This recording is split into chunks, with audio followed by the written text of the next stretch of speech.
안녕하세요. 오늘도 주님 안에서 믿음으로 꽉 찬 알곡이 되기 위해 성경 묵상의 시간을 허락하신 하나님께 감사와 영광을 올려드립니다. 5월 27일 월요일 묵상 말씀을 시작하겠습니다. 오늘의 제목은 헤롯의 박해와 말씀의 흥왕입니다. 헤롯의 횡포에 야고보가 죽고 베드로가 투옥됩니다. 하지만 베드로는 천사의 도움을 받아 풀려났고 교회를 핍박하던 교만한 헤롯은 벌레에 먹혀 죽습니다. 오늘 본문 사도행전 12장 1절에서 25절까지의 말씀을 함께 듣겠습니다. 그때 헤롯 왕이 손을 들어 교회 중에서 몇 사람을 해하려 하여 요한의 형제 야고보를 칼로 죽이니 유대인들이 이 일을 기뻐하는 것을 보고 베드로도 잡으려 할세. 때는 무교절 기간이라. 잡음에 옥에 가두어 군인 내식인 네페에게 맡겨지키고 유월절 후에 백성 앞에 끌어내고자 하더라. 이에 베드로는 옥에 갇혔고 교회는 그를 위하여 간절히 하나님께 기도하더라. 헤롯이 잡아내려고 하는 그 전날 밤에 베드로가 두 군인 틈에서 두 쇠사슬에 매어 누워 자는데 파수꾼들이 문 밖에서 옥을 지키더니 호련히 주의 사자가 나타나매 옥중에 광채가 빛나며 또 베드로의 옆구리를 쳐 깨워 이르되 급히 일어나라. 하니 쇠사슬이 그 손에서 벗어지더라. 띠를 띠고 신을 신으라. 베드로가 그대로 하니 겉옷을 입고 따라오라. 베드로가 나와서 따라갈새 천사가 하는 것이 생시인 줄 알지 못하고 환상을 보는가 하니라. 이에 첫째와 둘째 파수를 지나 시내로 통한 쇠문에 이르니 문이 저절로 열리는지라. 나와서 한 거리를 지나매 천사가 곧 떠나더라.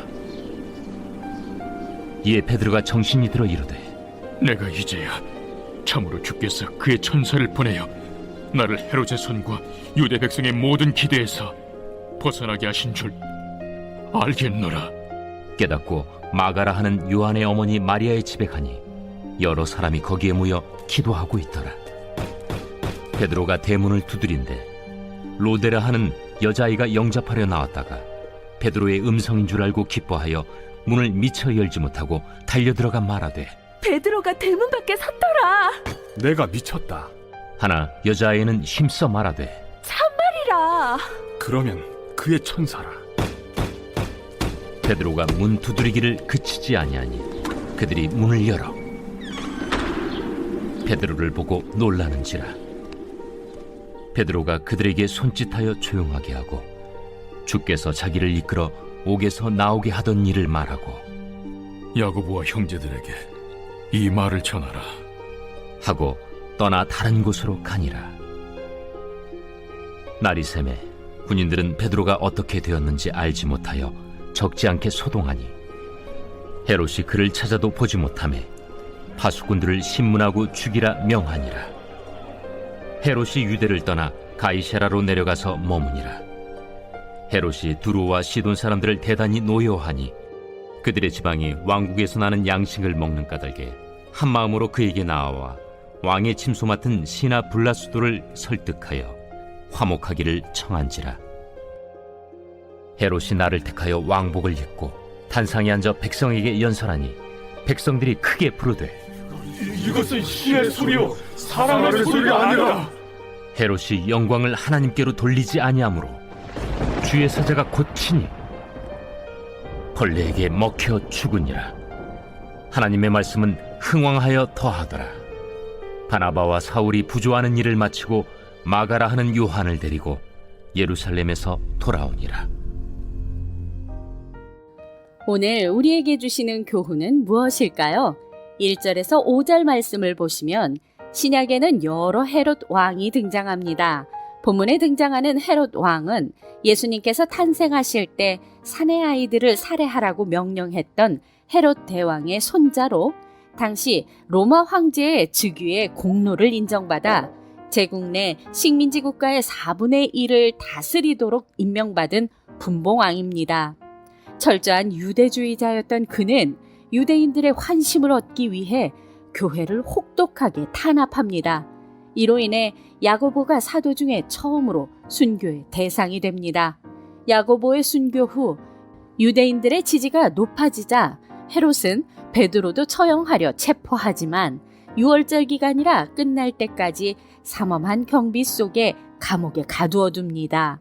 교회는 이를 위해 간절히 하나님께 기도합니다. 힘들수록 기도의 끈을 놓지 않는 공동체가 되어야 합니다.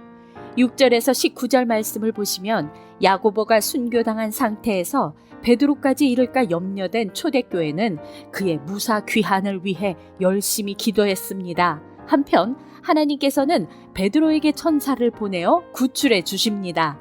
풀려난 베드로는 자신을 위해 무리가 모여 기도하는 마리아의 집으로 갔지만 성도들이 처음에는 그가 온 것을 믿지 못합니다. 베드로는 자신에게 일어난 일을 교회와 다른 사도들에게 알리게 한 후 그곳을 떠납니다. 날이 새자 헤롯은 베드로가 없어진 것을 알고 여기저기 찾아보지만 찾을 수 없었습니다. 결국 경비병들을 사형에 처한 후 헤롯은 가이사라에 가서 잠시 머뭅니다. 우리가 상대하는 세상은 우리보다 강합니다. 하지만 주님께서 움직이시면 세상은 감당하지 못합니다. 우리가 진정으로 두려워할 대상은 세상의 권력이 아니라 주님의 권능입니다. 20절에서 25절 말씀을 보시면 무슨 이유인지 정확히 나와 있진 않지만 헤롯이 두로와 시돈 사람들에게 화가 나 있습니다. 두로와 시돈은 지중해 연안의 대표적인 항구 도시로 통상 무역을 하며 공산품과 수산물이 풍부한 대신 곡물은 넉넉하지 않아 이스라엘에서 수입해야 하는 상황이었습니다.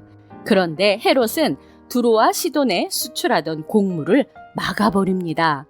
두로와 시돈은 화목하기를 청하게 되고 헤롯은 두 도시와 평화를 맺기 위해 백성들 앞에서 연설을 하게 됩니다.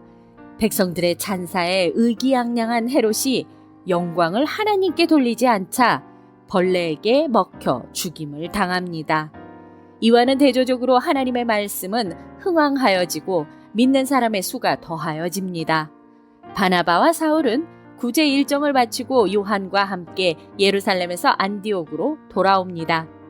복음은 어려움이 와도 결국에는 흥왕하지만 이를 저지하고 방해하는 세력의 힘들은 결국 망한다는 것을 기억합시다. 기도하겠습니다. 하나님, 오늘 우리에게 주신 말씀대로 교만한 마음을 낮추고 세상보다 주님의 마음을 얻기 위해 힘쓰며 살아가게 하여 주시옵소서. 예수 그리스도의 이름으로 기도드립니다. 아멘. 하나님은 신처럼 군림하며 세상을 지배하던 헤롯을 심판하십니다. 아무리 강해 보이는 세상 권력일지라도 그들은 하나님이 보내신 벌레 한 마리에도 대항할 수 없는 약한 존재입니다. 한편 교회는 매서운 핍박을 겪게 되지만 오히려 성장하고 부흥합니다.